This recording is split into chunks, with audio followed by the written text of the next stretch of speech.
Om Shanti. Rajyoga meditation course तुम्ही जाणून घेत आहात. त्यात आत्माचा परिचय मिळाला, परमपिता परमात्माचा सत्य परिचय मिळाला, सृष्टीचक्रबद्दल माहिती मिळाली, कल्पवृक्षबद्दलही तुम्हाला माहिती मिळाली. सृष्टीचक्र आणि कल्पवृक्षमध्ये तुम्हाला पाचवं जे युग आहे, पुरुषोत्तम संगम युग, याबद्दल सांगितलं की पुरुषोत्तम संगम युगातच परमपिता परमात्माचं दिव्य अवतरण झालेलं आहे. ते हे पुरुषोत्तम संगम युग म्हणजेच काय? कारण की कलियुगाच्या शेवटी आणि सतयुगाचा प्रारंभी दोन्ही युगाचा मधलं जे युग आहे ते म्हणजे पुरुषोत्तम संगम युग. हे छोटंसं युग आहे. जसं प्रत्येक युग हे 1250 वर्षाचं आहे.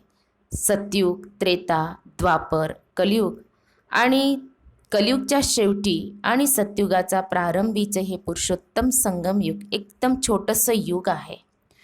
परंतु हे एकदम महत्त्वाचं युग आहे आणि श्रेष्ठ युग आहे. ह्या युगाला कमाईचं युगसुद्धा म्हटलेलं आहे. आता नावावरूनच तुम्हाला समजणार की पुरुषोत्तम संगमयुग, इंग्लिशमध्ये म्हटलेलं आहे ऑस्पिसियस कन्फ्लुएन्स एज. तर पुरुषोत्तम म्हणजेच काय? पुरुष म्हणजे काय? आत्मा. तर आत्माला उत्तम ते उत्तम बनवण्याचं युग, आत्माला श्रेष्ठ ते श्रेष्ठ बनवण्याचं युग म्हणजे पुरुषोत्तम संगम युग आहे. तर जसं आपण सृष्टीचक्रामध्ये सतयुगापासून त्रेता, द्वापर आणि कलियुग या संपूर्ण युगामध्ये जो स्टार्टिंगपासून सतयुगापासून आलेली जी आत्मा आहे ती संपूर्ण सृष्टीचक्रामध्ये चक्र लावते आणि शेवटी कलियुगाच्या शेवटी सतयुगाचा प्रारंभी हे जे पुरुषोत्तम संगम युग आहे, तर ह्या संगम युगावर जेव्हा राजयोगाचा अभ्यास करते आणि हे ज्ञान जेव्हा आत्माला मिळतं तर त्यावेळेस तिला समजतं की हे जे युग आहे हे कमाई करण्याचं, जमा करण्याचं युग आहे. म्हणजेच काय? कुठली कमाई करायची आहे? ती कमाई, ती म्हणजे अविनाशी कमाई. विनाशी कमाई माहितीच आहे आपल्यांना, कारण की ती आपल्यासोबत जात नाही. परंतु जी काही अविनाशी कमाई आहे ती आपल्या सोबत जाते, म्हणजे आत्माच्या सोबत जाते. आणि म्हणूनच या पुरुषोत्तम संगम युगाला कमाई करण्याचं युग असं म्हटलेलं आहे. आता ह्या पुरुषोत्तम संगम युगावर जी काही आपण कमाई करणार तर ती सतयुग, त्रेता, द्वापर आणि कलियुगपर्यंत ती राहणार. आणि म्हणूनच हे छोटंसं युग आहे. परमपिता परमात्मा शिवबाबांनी जवळपास सांगितलेलं आहे की 100 वर्षाचं समजून घ्या तुम्ही हे युग. तर हे छोटंसं युग आहे आणि या एवढ्या छोट्याशा युगामध्ये आपल्यांना ह्या युगाची म्हणजे सतयुग, त्रेता, द्वापर आणि कलियुगपर्यंत आपल्यांना काय करायची आहे? कमाई करायची. म्हणून आत्माला श्रेष्ठ ते श्रेष्ठ, उत्तम ते उत्तम बनवण्याचं युग म्हणजे पुरुषोत्तम संगम युग आहे. याच्या आठवणीमध्ये, याच्या यादगारमध्ये बघा, पुरुषोत्तम महिना येतो, अधिक मास ज्याला म्हटलं जातं. तर अधिक महिना येतो, पुरुषोत्तम महिना येतो. 3 वर्षानंतर तो अधिक मास येतो, अधिक महिना येतो. तर त्या अधिक महिन्यामध्ये काय केलं जातं? बरेच जण काय करतात? दान पुण्य करतात. कोणी तीर्थयात्रेला जातं, उपवास केला जातो. तर त्या महिन्यामध्ये खूप महत्त्व आहे असं सांगितलं जातं आणि बरेच जणांची श्रद्धा भावना असते आणि म्हणूनच बरेच जण तीर्थयात्रेला जातील, दान पुण्य करतील. तर दान पण वेगवेगळ्या प्रकारचं असतं. कोणी अन्नदान करणार, कोणी वस्त्रदान करणार, तर कोणी सोनं दान करणार.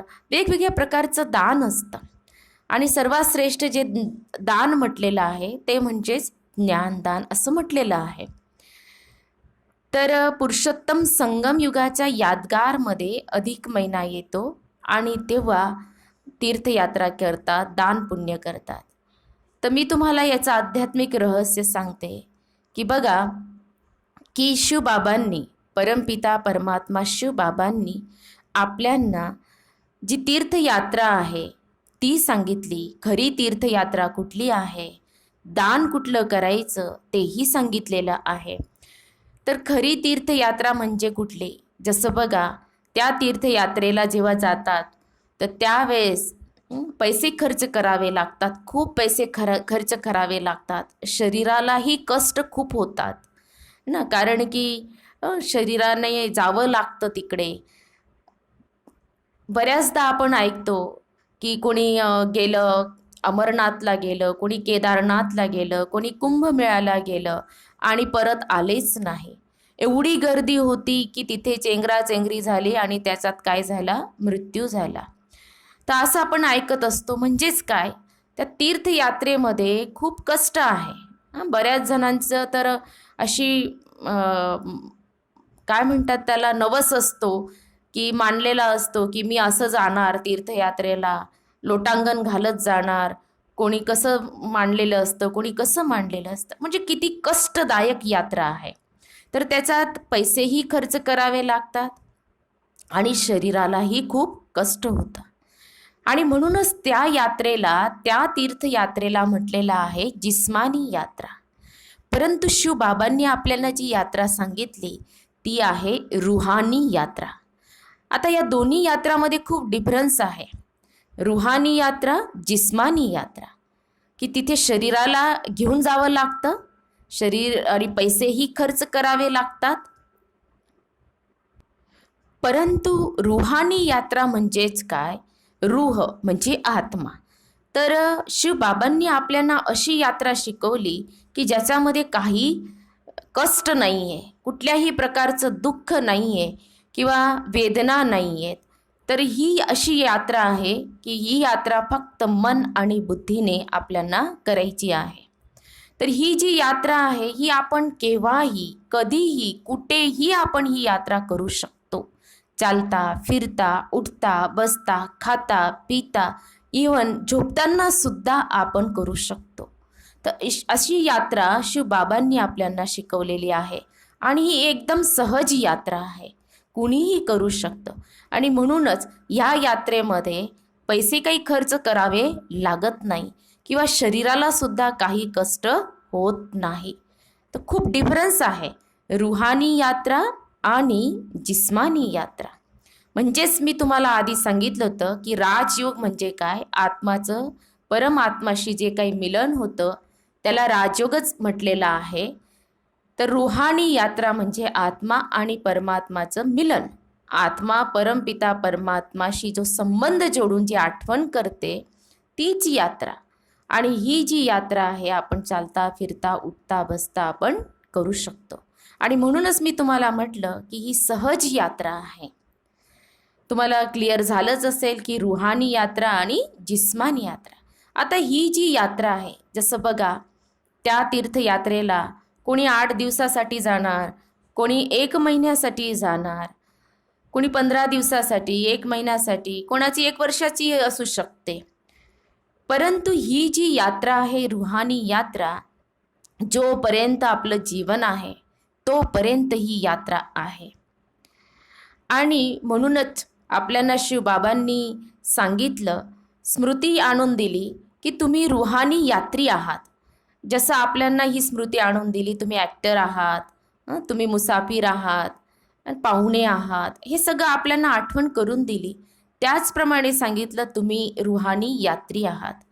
तर जसं बघा, यात्रेला जेव्हा व्यक्ती निघतो तर त्याचं जे यात्रा करत असताना बरेच काही असे सीन येतात. तर तिथे ते बरेच सीन असे असतात त्याला आवडतीलही, परंतु तिथे काही तो थांबून जात नाही. समजा त्याने यात्रा सुरू केली, ट्रेनमध्ये चाललेला आहे, ट्रेनमधून चाललेला आहे, बरेच असे येतील स्थान येतील, ठिकाणं येतील, तिथे तो काहीच थांबत नाही. कारण की त्याला माहिती असतं की मला माझं डेस्टिनेशन कुठे आहे, मला कुठे उतरायचं आहे आणि तिथेच तो उतरणार. त्याचप्रमाणे रुहानी यात्रा म्हणजेच मन बुद्धीची ही यात्रा आहे आणि या यात्रेमध्ये शिवबाबांनी आपल्याला सांगितलेलं आहे की तुम्हाला तुमचं जे घर आहे, मूळ घर आहे, त्या घराची तुम्हाला यात्रा करायची आहे आणि माझी तुम्हाला काय करायची, आठवण करायची. हीच तुमची काय आहे, यात्रा आहे. तर तुम्हाला क्लिअर झालंच असेल रुहानी यात्रा आणि जिस्मानी यात्रा यामधलं डिफरन्स काय आहे, अंतर काय आहे. मग बरेच जण दान पुण्य करतात, अधिक महिन्यामध्ये दान पुण्य करतात. आता पुरुषोत्तम संगम युग म्हणजेच काय, संपूर्ण काय आहे, अधिक महिना समजा तुम्ही. आणि म्हणूनच मी म्हटलं की हे छोटंसं युग आहे. तर सर्वात श्रेष्ठ जे दान आहे, ज्ञानदान असं म्हटलेलं आहे. आणि दानबद्दल सुद्धा बरेच जण म्हणतात की ज्या वेळेस दान केलं जातं तर एका हाताने जेव्हा दान केलं तर दुसऱ्या हाताला सुद्धा माहिती पडायला नको. कारण की बरेच जण धर्माऊ म्हणजेच याला, कारण की पुरुषोत्तम संगम युगाला धर्माऊ युग सुद्धा असं म्हटलेलं आहे आणि लीप युग सुद्धा म्हटलेलं आहे. तर धर्माऊ युग का म्हटलेलं आहे की बघा, व्यापारी लोक काय करतात की त्यांची जे इन्कम असतं त्याच्यामधून धर्माऊ काढतात ते, है ना, की हे चांगल्या कार्यासाठी, जेणेकरून जो काही आपला व्यापार आहे, काही असो, की आपण सर्व्हिस करतो, व्यापार करतो, काहीही करतो, तर म्हणतात की हा भगवानचा हिस्सा काढायलाच पाहिजे. दिलेलं जीवन कोणी आहे, परमेश्वरानेच दिलेलं आहे. जे पण काही सर्व दिलेलं आहे त्यांनीच दिलेलं आहे. आणि आपण काय म्हणतो कि भगवान की दया से सब कुछ अच्छा है, दिया हुआ सब भगवान ने है असं म्हणतो. फक्त काही मुखाने म्हणायचं का, नाही. तर प्रॅक्टिकलमध्ये खरंच त्यांचंच आहे. सृष्टी त्यांनी रचलेली आहे, जीवन त्यांनी दिलेलं आहे, आपण सर्वजण त्यांचंच आहोत. आणि तरीसुद्धा आपण म्हणतो की भगवानच्या याच्यासाठी एक हिस्सा काढायला पाहिजे. ठीक आहे ना. बरेच लोक तर ते सुद्धा करत नाही. पण जेव्हा आपण एक रिस्पेक्ट देतो की परमेश्वराचा जो हिस्सा आहे तो काढला, तर परमेश्वर सुद्धा देण्यासाठी बांधलेला असतो. आणि म्हणूनच याला धर्माव युग असं म्हटलेलं आहे की जेवढं आपण आपलं तन, मन आणि धन ईश्वरीय कार्यासाठी आपण लावणार, तर तेवढंच काय होणार. म्हटलेलं आहे की तन आपलं कसं राहणार, एकदम तंदुरुस्त. मन कसं राहणार, एकदम शक्तिशाली राहणार. आणि धन काय होणार, वृद्धीला होणार, म्हणजे वाढत जाणार. तर इथे बाबा असं म्हणतात की तुम्ही जेवढं वाटणार तेवढं तुमचं वाढणार. आणि जेवढं आपण चांगल्या कार्यासाठी, ईश्वरीय कार्यासाठी आपण आपलं तन, मन, धन लावत आहोत, तर परमपिता परमात्मा म्हणजे शिव बाबा सुद्धा म्हणतात की एक का पदम गुना मैं रिटर्न देता हूँ.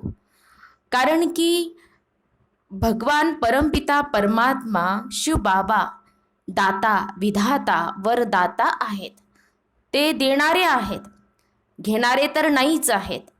आणि म्हणूनच त्यांना दाता, विधाता, वरदाता असं म्हटलेलं आहे. आपण एवढंसं जरी केलं, एक उदाहरण सांगते मी तुम्हाला, 1 रुपया जरी त्यांच्या कार्यामध्ये लावला तर त्याचं पदम गुना रिटर्न आपल्याला मिळून जातं. आणि म्हणूनच बरेच जण काय करतात, तर धर्माऊ काढतात, दान करतात. तर दानमध्ये सांगितलं की गुप्त दानाचं खूप महत्त्व आहे. बऱ्याच जणांना सवय असते की आम्ही असं केलं, आम्ही हे दान केलं, ते दान केलं. बघा, मंदिरामध्ये बऱ्याच जणांची नावं लिहिलेली असतात. काही जण दान करतील, नाम, मान, शान याच्यासाठी दान करतील, पण त्या दानाला काही अर्थ नाही राहत. दान असं व्हायला पाहिजे की जे सांगितलं, म्हणून दानसाठी प्रसिद्ध आहे, कर्णचं उदाहरण दिलं जातं. तर ह्या हाताने दान केलं तर त्या हाताला सुद्धा माहीत पडायला नको. आणि आपण जे काही करत आहोत ते परमेश्वराला, परमात्माला तर माहितीच आहे, शिवबाबांना तर माहितीच आहे. कारण की देणारा कोण आहे. बघा, भिकारी जेव्हा मागत असतो तो काय म्हणतो, अल्लाह के नाम पे दे दो, भगवान के नाम पे दे दो, अल्लाह के नाम पे दे दो.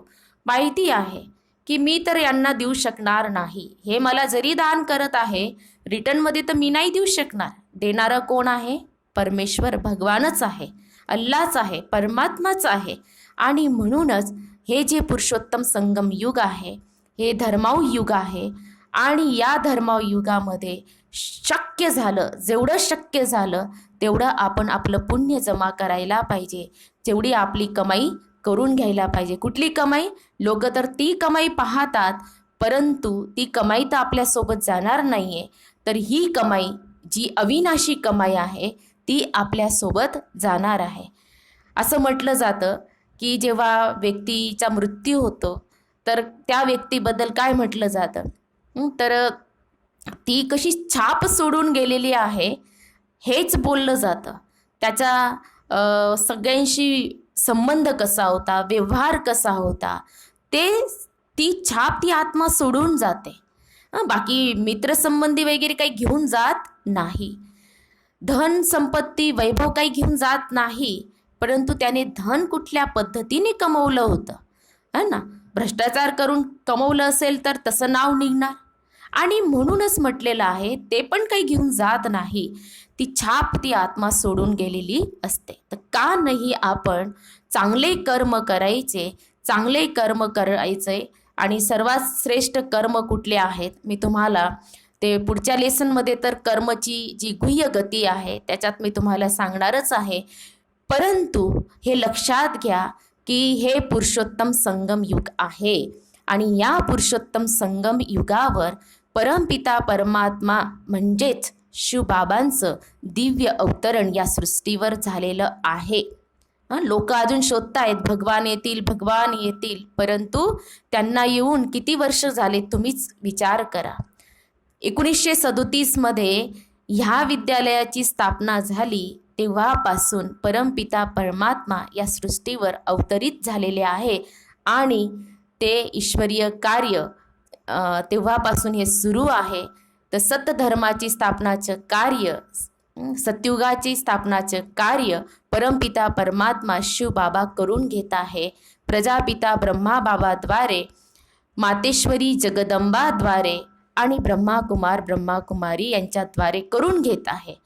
आता मातेश्वरी जगदंबा म्हणजे कोण आहे, तर ज्यांची आपण बघा भक्ती मार्गामध्ये आपल्याला जर का विद्या पाहिजे असेल तर आपण सरस्वती देवीची पूजा करतो, आराधना करतो. शक्ती पाहिजे असेल तर आपण दुर्गा देवीची आराधना करतो. आणि धन पाहिजे असेल तर आपण लक्ष्मीची काय करतो, आराधना करतो, पूजा करतो. म्हणजे प्रत्येक देवीचं वेगवेगळं महत्त्व सांगितलेलं आहे. तर त्याचप्रमाणे जगदंबा सरस्वती या ना प्रेमाने सर्व ब्रह्मावस्थ म्हणजे ब्रह्माकुमार ब्रह्माकुमारी सर्वजण प्रेमाने मम्मा म्हणायचे. तर त्यांच्यामध्ये असे नॅचरल असे गुण होते. आणि विशेष म्हणजे जे परमात्माचे जे महावाक्य जे उच्चारण व्हायचे तर त्यांच्या बुद्धीमध्ये जणू काही ते प्रिंट व्हायचं. आणि ते सहज सोप्या भाषामध्ये सर्वांना ते सांगायचे.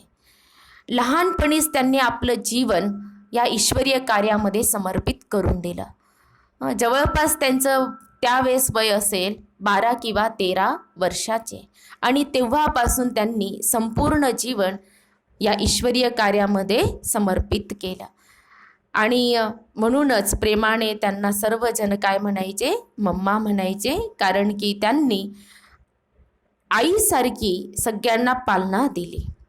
तर ब्रह्मा बाबा आणि मम्मा हे तुम्हाला चित्रामध्ये दिसत आहे. तर भविष्यामध्ये ते काय बनतात हे मी तुम्हाला पुढच्या लेसनमध्ये क्लिअर करणारच आहे. कारण की आत्तापर्यंत आपण देवी देवतांबद्दल खूप ऐकलेलं आहे, परंतु देवी देवतांची जीवन कहाणी काय हे कोणालाच माहिती नाही आहे. आणि ते तुम्हाला मी पुढच्या लेसनमध्ये क्लिअर करणार आहे. परंतु तुम्हाला पुरुषोत्तम संगम युगाचं महत्त्व समजलेच असेल की पुरुषोत्तम संगम युग म्हणजेच कुठलं युग आहे ते, की यालाच लीप युग असं म्हटले, याला धर्माव युग म्हटलेलं आहे. आणि ते बऱ्याच जणांना माहिती नाही. जेव्हा राजयोगाचा अभ्यास करतात, जेव्हा हा कोर्स करतात तेव्हा समजतं की हे पुरुषोत्तम संगम युग आहे. तोपर्यंत तर सर्वच लोक पूर्ण दुनियाच कुठल्या युगामध्ये जगत आहे, कलियुगामध्ये आहे. आणि म्हणूनच म्हटलं की सर्वांच्याच भाग्यामध्ये हे ज्ञान नाही आहे. जे गीतेमध्ये सांगितलेलं आहे, कोटो मे कोई, कोई मे भी कोई विरला, सगळ्यांनाच हे ज्ञान भेटणार नाही. करोडो संख्या आहे पूर्ण विश्वामध्ये, सर्वांनाच हे ज्ञान भेटणार नाही. जो भाग्यशाली आहे आणि प्रत्यक्ष स्वतः भाग्य विधाता भगवानची नजर ज्याच्यावर पडलेली आहे त्यालाच हे ज्ञानसुद्धा मिळतं. तर हे पुरुषोत्तम संगम युगावर आपल्याला कुठलं दान करायचं आहे, तर वेगवेगळ्या प्रकारचे जे दानाचं महत्त्व आहे, तर त्याच्यामध्ये ज्ञानदान हे सर्वात श्रेष्ठ दान तर म्हटलेलंच आहे. पण सोबत आपल्याला आपलं जे काय आहे तन मन आणि धनसुद्धा आपल्याला ईश्वरीय कार्यामध्ये काय करायचं आहे, लावायचं आहे. कारण की आपणच भक्ती मार्गामध्ये गात आलो की तन भी तेरा मन भी तेरा और धन भी तेरा क्या लागे मेरा. आणि आपण फक्त ट्रस्टी म्हणून राहायचं. आता परमपिता परमात्मा शिव बाबा तर दाता आहे, ते घेत नाही. त्यांनी फक्त आपल्याला विधी सांगितली की तुम्ही फक्त, कारण की तुमची अटॅचमेंट नको, फक्त तुम्ही ट्रस्टी म्हणून सांभाळा. हे शरीराला पण ट्रस्टी म्हणून सांभाळा, मन पण ट्रस्टी म्हणून, आणि धनसुद्धा ट्रस्टी म्हणूनच काय करा, सांभाळा. तर जेवढं तुम्ही आता हे ज्ञान घेत आहात, तर याला अमृत म्हटलेलं आहे. आणि हे ज्ञान जेवढं आपण इतरांना देणार, तर ते ज्ञानसुद्धा आपलं काय होत राहतं, वाढत राहतं. याला रत्नसुद्धा म्हटलेलं आहे की एक एक रत्न खूप व्हॅल्युबल आहे. आणि जेवढे जेवढे आपण हे ज्ञान रत्न धारण करणार, तेवढी तेवढी आपली व्हॅल्यू ही वाढत जाणार. तर हे पुरुषोत्तम संगम युग म्हणजेच काय, आत्माला उत्तम ते उत्तम बनवण्याचं काय आहे, युग आहे. आणि म्हणूनच बाबांनी ह्या पुरुषोत्तम संगम युगावर आपल्यांना ही रुहानी यात्रा म्हणजेच आत्मिक यात्रा आपल्यांना शिकवलेली आहे. मन आणि बुद्धीने ही यात्रा आपल्यांना करायची आहे. तर मन आणि बुद्धीद्वारे आपण केव्हाही आपल्या घरी, जे आपलं रियल घर आहे परमधाम, तिथे जाऊन आपले जे सत्यपिता आहे शिवबाबांच्या सानिध्यामध्ये जाऊन आपण त्यांच्या गुणांचं, शक्तींचं वर्णन करून आपल्यामध्ये ते गुण आणि शक्ती धारण करू शकतो. तर अशी ही रुहानी यात्रा शिवबाबांनी आपल्यांना शिकवलेली आहे. आता तुम्ही चित्रामध्ये पाहत आहात की एका साईडला नर्क दाखवलेला आहे आणि दुसऱ्या साईडला स्वर्ग दाखवलेला आहे. तर नर्कमधून येत आहेत. आता इथे जो यज्ञ दाखवलेला आहे, होम दाखवलेला आहे ना, तर बघा शिवबाबांनी हा यज्ञ रचलेला आहे आणि या यज्ञेचं नाव आहे अविनाशी रुद्र गीता ज्ञान यज्ञ. तर अविनाशी रुद्र गीता ज्ञान यज्ञ शास्त्रामध्ये सुद्धा याचं वर्णन येतं. तर रुद्र म्हणजेच काय, शिव. शिवबाबालाच रुद्र असं म्हटलेलं आहे. तर शिवबाबांनी हा यज्ञ रचलेला आहे. तर राजस्व अश्वमेध शास्त्रामध्ये याचं नाव असं येतं, राजस्व. बघा तुम्हाला रामायण आठवत असेल तर रामायणमध्ये सुद्धा श्रीरामाने हा यज्ञ केला होता. आणि महाभारतामध्ये सुद्धा बघा की ज्यावेळेस इंद्रप्रस्थमध्ये जेव्हा आले होते पांडव, तर त्यावेळेस श्रीकृष्णाने सांगितलं होतं की हा यज्ञ करायला सांगितला होता. आणि श्रीरामाने सुद्धा देखील राजस्व अश्वमेध हा यज्ञ केला असं रामायणमध्ये सुद्धा. तर याचंच राजस्व अश्वमेध अविनाशी रुद्र गीता ज्ञान यज्ञ याचा आध्यात्मिक रहस्य काय आहे हे मी तुम्हाला सांगते. राजस्व अश्वमेध, राजस्व स्वतःवर राज्य करता यायला पाहिजे. अश्वमेध, अश्व म्हणजे घोडा. तर जसं सांगितलं की मन हा काय आहे, घोडा आहे, है ना. तर त्यामध्ये सुद्धा बघा त्या अश्वाला सोडलं गेलं होतं आणि त्या अश्वाला जर कोणी पकडणार तर त्याच्यावर लिहिलेलं होतं की जो पकडेल तर त्याने युद्धाला तयार राहायचं. तर असं लिहिलेलं होतं. आणि तेव्हा लव आणि कुश पकडून घेतात आणि ते युद्ध करतात असं दाखवलेलं आहे. तर अश्व म्हणजेच काय की मनरूपी घोडा.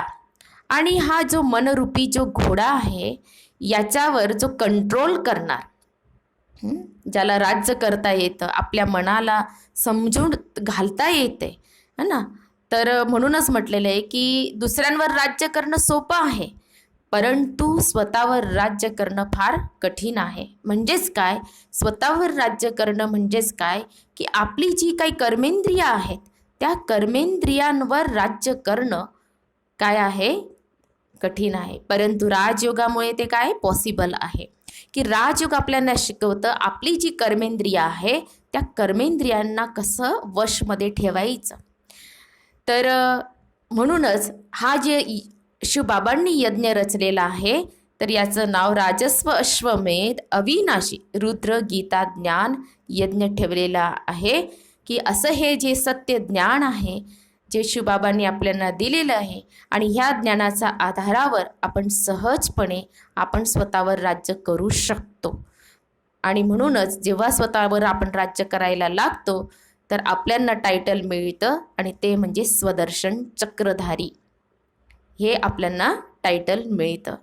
तर ते शिवबाबा आपल्याला सांगतात. तर अशा या यज्ञामध्ये आपल्याला कुठली आहुती टाकायची आहे. जसं बघा म्हणतात की ब्राह्मणांशिवाय यज्ञ पूर्ण होत नाही. जेव्हा ब्राह्मण येतात आणि तेव्हाच तो यज्ञ संपूर्ण होतं. आणि त्या यज्ञामध्ये तर बघा जे होम हवन केलं जातं त्याच्यामध्ये वेगवेगळ्या प्रकारचं त्याच्यामध्ये आहुती टाकली जाते. त्याच्यामध्ये तीळ टाकलं जाणार, जव टाकलं जाणार, तूप टाकलं जाणार, वेगवेगळे पंचामृत टाकतील. परंतु शिवबाबांनी हा यज्ञ रचलेला आहे. त्या या यज्ञामध्ये आपल्याला कुठली आहुती टाकायची आहे तर ती आहुती म्हणजेच काम, क्रोध, लोभ, मोह, अहंकार हे जे 5 विकार आहे ह्या 5 विकारांची आहुती आपल्याला टाकायची आहे. आपल्यामध्ये जे काही व्यसन आहे, आपल्यामध्ये ज्या काही वाईट सवयी आहे, जे काही वाईट संस्कार आहेत ते आपल्याला या यज्ञामध्ये स्वाहा करायचे आहेत. तर तुम्हाला क्लिअर झालंच असणार की आपल्याला या यज्ञामध्ये काय टाकायचं आहे. आणि म्हणूनच असं म्हटलेलं आहे की जेव्हा शिवबाबांनी हा यज्ञ रचला आणि या यज्ञातून विनाश ज्वाला प्रकट झाली. म्हणजेच काय की बाबांनी हा यज्ञ रचला आणि विनाश ज्वाला प्रकट झाली म्हणजेच काय की कलियुग जाणार. म्हणजे कलियुगी जे संस्कार आहेत, आज आपण बघतो की कलियुगी संस्कार म्हणजे काय आहेत, पापाचार, भ्रष्टाचार, अत्याचार, बलात्कार, बरेच काही असे आपल्याला दिसतात. ईर्ष्या, द्वेष, घृणा. तर ह्या सगळ्यांचा काय होणार, विनाश होणार. आणि एक सत्युगी संस्कार ना, म्हणजे सत्युगी सृष्टीची काय होणार, स्थापना होणार. आणि म्हणूनच याच्यातून विनाश ज्वाला प्रकट झाली तर याचा काय होणार, जे आसुरी संस्कार आहे त्याचा विनाश होणार आणि दैवी संस्कारांची काय होणार, स्थापना होणार. आणि म्हणूनच शिवबाबांनी हा यज्ञ रचलेला आहे. आणि ह्या यज्ञामध्ये मनुष्यपासून सर्वात आधी तर ब्राह्मणपासून मग काय बनतात, देवता बनतात. ते तुम्हाला अजून पुढच्या लेसनमध्ये अजून क्लिअर होणारच. तर इथे चित्रामध्ये तुम्ही पहा की तिथे दोन्हीही युगल म्हटलं जातं. युगल म्हणजेच काय की बघा, दोघी पती पत्नी नर नारी दोन्हीही हा यज्ञामध्ये आलेले आहेत आणि दोघांनीही सोबत काम, क्रोध, लोभ, मोह, अहंकार या 5 विकारांची आहुती टाकलेली आहे. तर दोघांनी टाकली म्हणजेच त्याच्यामुळे काय होतं, दोघांचंही जीवन कसं होतं, कमळासारखं. जसं कमळाचं पुष्प जसं कसं आहे, पवित्र आहे, वेगळं आहे, चिखलापासून अलिप्त आहे, त्याचप्रमाणे दोघांचंही जीवन कमळासारखं बनतं है ना. आणि म्हणूनच की दोघं एक जर बघा गाडीमध्ये एक जर पाय चालत असेल, एक नसेल तर काय होणार, तर ती गाडी व्यवस्थित चालत नाही. तर जीवनरूपी गाडीला सुरळीत चालण्यासाठी दोघांनीही जर का ह्या यज्ञामध्ये आहुती टाकली, दोघांनी सोबत राजयोगाचा अभ्यास केला तर खूपच अतिउत्तम आहे. आणि मग त्यांना कुठे प्रवेश मिळतो, तर स्वर्गामध्ये जायला काय मिळतो, प्रवेश मिळतो. आणि म्हणूनच हे चित्र आपल्याला हेच सांगत आहे की हे पुरुषोत्तम संगम युग आहे आणि ह्या पुरुषोत्तम संगम युगावर शिवबाबांनी यज्ञ रचलेला आहे आणि त्या यज्ञेचं नाव दिलेलं आहे अविनाशी रुद्रगीता ज्ञानयज्ञ. रुद्र म्हणजेच कोण आहे? शिवबाबा आहे. आणि शिवबाबांनी हा यज्ञ 1937 रचला. आणि आता आपल्याला काय करायचं आहे? या यज्ञामध्ये आपल्याला आपल्या आसुरी जे संस्कार आहेत त्यांची आपल्याला काय करायची आहे? आहुती टाकून द्यायची आहे. तर संगमयुगावर दाखवलेलं आहे की जे सच्चे ब्राह्मण आहेत, जे ब्रह्माकुमार आणि ब्रह्माकुमारी आहेत, त्यांना संगमयुगी सच्चे ब्राह्मण असं नाव दिलेलं आहे. तर ते तपस्या करताना दाखवलेले आहेत. तर ते तुम्हाला ते चित्रामध्ये क्लिअर दिसतच आहे. तर आणि मागे बघा त्या तुम्हाला मूर्त्या दिसत असणार. 5 मूर्त्या दाखवलेल्या आहेत. तर त्या ज्या मूर्त्या आहेत, तर देलवाडा मंदिर आहे माउंट आबूला, तर तिथे 108 मूर्त्या आहेत. तर त्या ज्या 108 मूर्त्या आहेत त्या सर्वांचं डोळे हे उघडेच आहेत. तर डोळे उघडे ठेवून तपस्या केली. म्हणजेच काय, मी आधीच तुम्हाला सांगितलं होतं की डोळे उघडे का ठेवायचे? कारण की याला कर्मयोगसुद्धा म्हटलेलं आहे. आणि जी काही आपल्यांना परमपिता परमात्मा शिव बाबांकडून एनर्जी मिळते तर ती आपण डोळ्यांद्वारे घेतो. आणि म्हणून जे काही 108 जे काही मूर्त्या आहेत तिथे त्यांचे डोळे सगळ्यांचे उघडेच आहे. तर यांच्या जे संगमयुगी सच्चे ब्राह्मण म्हटलेलं आहे ब्रह्माकुमार आणि ब्रह्माकुमारी यांनी अशी तपस्या केली ह्या संगम युगावर. आणि मग तेच पुन्हा भविष्यामध्ये काय बनतात? तर ते देवी आणि देवता बनतात. आणि म्हणूनच या पुरुषोत्तम संगम युगावर शिवबाबा पुन्हा त्या सत्य धर्माची म्हणजे आदि सनातन देवी देवता धर्माची काय करत आहे? तर स्थापना करत आहे. तर हे पुरुषोत्तम संगम युग म्हणजेच काय? पुण्य जमा करण्याचं युग आहे, कमाई करण्याचं युग आहे ना. आणि तुम्हाला सांगितलं की आपल्या आत्माला शुद्ध करण्याचं युग आहे. उत्तम ते उत्तम बनवण्याचं काय आहे? हे संगम युग आहे. तर संगम युगाबद्दल तुम्हाला क्लिअर झालंच असणार. तर आता पुढच्या लेसनमध्ये मी तुम्हाला की कर्माची गुह्य गती काय आहे ते तुम्हाला काय करते? स्पष्ट करणार, क्लिअर करणार. तोपर्यंत ओम शांती.